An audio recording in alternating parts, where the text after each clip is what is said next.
Hello everyone. Advocate Difo Malisela dropped some bombshells at the infotainment podcast, and this is way deeper than we thought.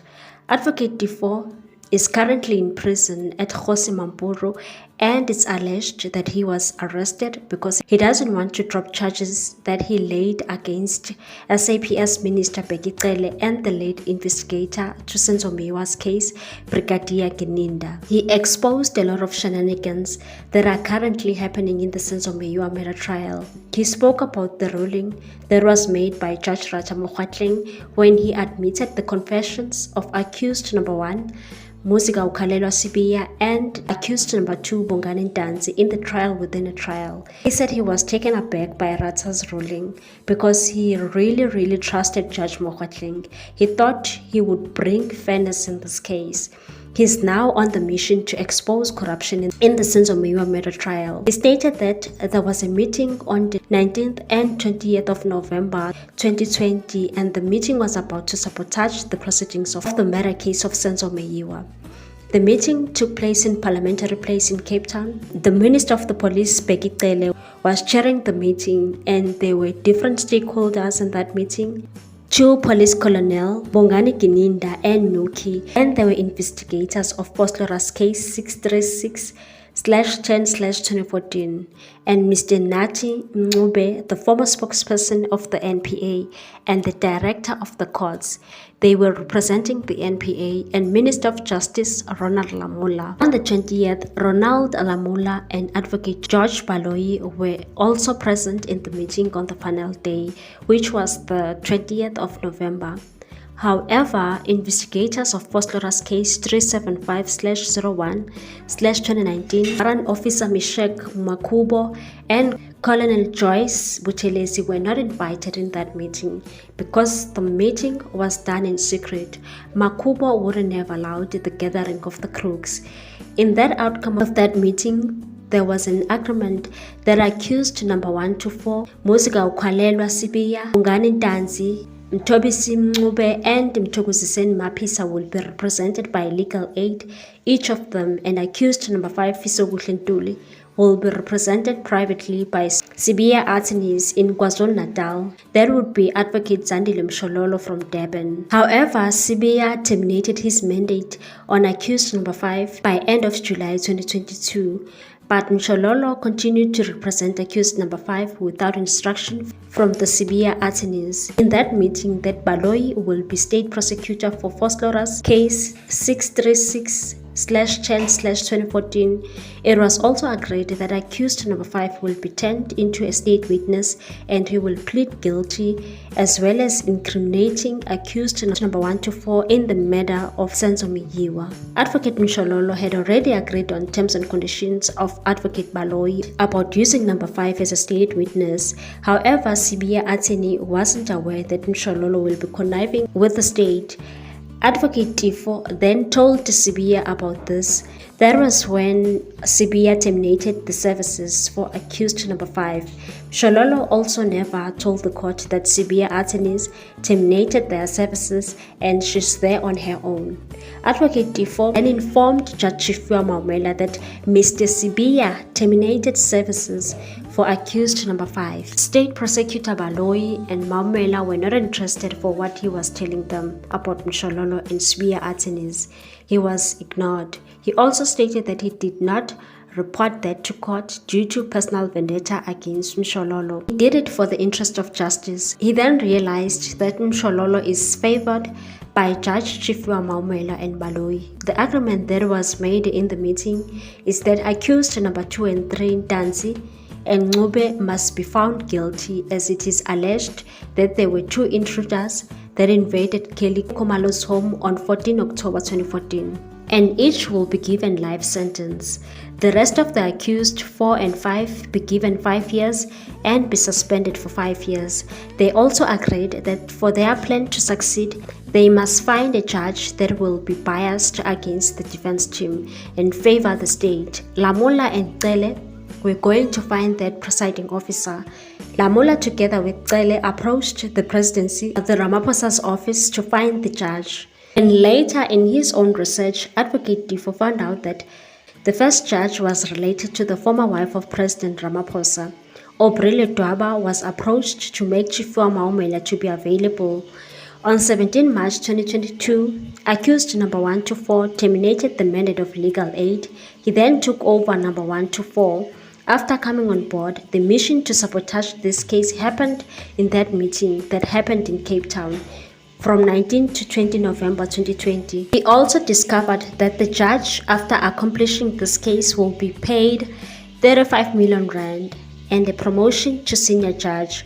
All this will be done to save the people that were present in the house and avoid issuing a nolle prosecution certificate should Advocate Difo and Sfiso Meyua come up with private prosecution, because they'll now say that the person who killed Senzo has been found guilty. There will be no chance of the private prosecution.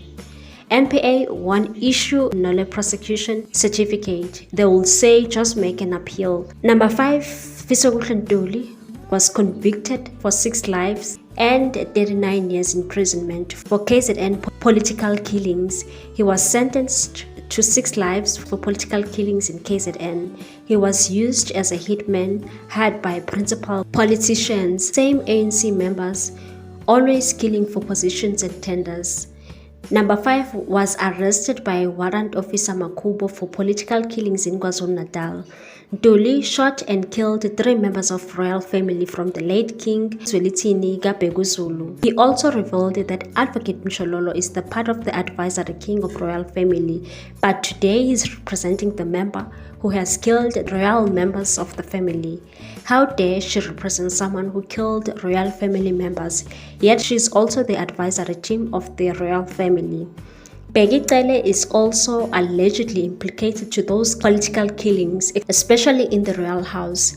Even there, KwaNongoma, Cele is not wanted. Advocate Difo also said number 5 must be withdrawn in the Senzo Meyua case with immediate effect. He also wants Mshololo to be removed because she works with the state.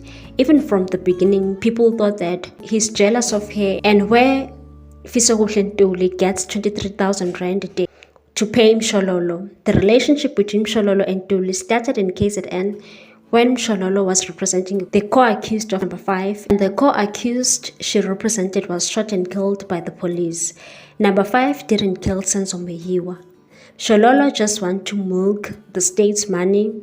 He went on to say that when he started the Senzo Meyua case, the state had allocated 250 million rand budget for the case so that they can buy the testimonies. He said that Mshololo is the beneficiary of this amount. She's the only one, and he wonders how much she got. In January 2024, Mshololo bought a brand new BMW. She said halala to her, and she's very strong. Where did she get this money? Secondly, accused number 5 was born in KwaNongoma and he comes from a poor family. How he's affording 23,000 rand a day for a period of 3 years. Mshololo has been enjoying the treats of 5-star hotel in the north of Johannesburg. He said he will never change his statement. The people who killed Senzo were in that house. There were no intruders. They can keep him in Mampuru for 20 years. He'll never ever change his statement. Longwe is the one who brought the firearm in that house, and he was there to threaten Senzo. He didn't want Senzo to give Zandi one of his friends, but Senzo overpowered him and took the gun. Senzo gave Kelly the gun and chased away Longwe outside. Longwe came back again and asking for his gun. Kelly took the gun and gave it to Longwe. Within seconds, the revolver shot Senzo, and it was a mistake. Since they don't want him in that case, he will talk about this. Also thanked Bongani Masuku, the owner of Infotainment Podcast, and said through him, people of SA will know the truth. And said Rata must leave Ntanzi and be alone. They are innocent. He's willing to die for them. Those proceedings must be stopped. Mshololo and Ngumalo don't have instruction attorneys. He also revealed that Brigadier Gininda, who is the lead investigator of the Phosphorus case 636, is the cousin of Advocate Mnisi. Advocate Mnisi is the one who's representing accused number 3. He said he also told Mr. Hlabi not to give Mr. Mnisi instruction if he doesn't want to be in danger or he'll be destroyed. Gininda and Baloyi weren't soft people in that case. Advocate Difo said he's the one who brought Advocate Ramosepele after Maumele did the same thing he did to him to Advocate Tobane. And Ramosepele wasn't honest before the court when he said he was referred to this case by the father of Sibia. He was supposed to be honest. He's saying this deliberately because Advocate Ramosepele has turned against him now. He's now working with the state. He's now like Advocate Mshololo. They are working against accused number 1 and 2 because Ramosepele is no longer talking to him. He insisted that the Senzo Meyiwa case must just collapse because the accused are on their own there. He was only in that case for justice, not for money. When he was in that case of Senzo, he has lost about 890,000 rand from April to July. And it's been 8 months sitting in jail. He hasn't done any job. He's owing about 300 and something thousand rand, and his family can be evicted anytime from now. And apparently Gininda went to every prison so that Bongani be implicated in this case, including Mtobisi Mncube. And Mncube is serving life sentence at Sun City and Mapisa as in Luokop, and number 5 was not supposed to be in the proceedings. He was supposed to be in Kokstad. He was brought by Gininda, Baloyi and Advocate Mshololo. If all these allegations are true, then South Africa is a state mafia. We really have a huge problem in South Africa. What's your take on this one, people? Thanks for watching. Please subscribe for more news.